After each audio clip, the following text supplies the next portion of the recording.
Harivarasanam स्वामी विश्वमोहनं हरिदधीश्वरम् आराध्यपादुकम् हरिविमर्दनं स्वामी नित्यनर्तनं हरिहरात्मजं स्वामी देवमाश्रये।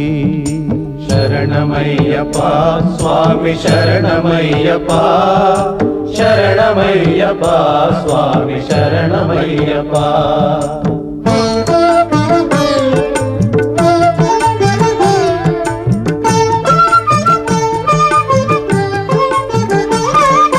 शरणकीर्तनं स्वामी शक्तमानसं भरणलोलुपं स्वामी नर्तनालसम् अरुणभासुरं स्वामी भूतनायकं हरिहरात्मजं स्वामी देवमाश्रये।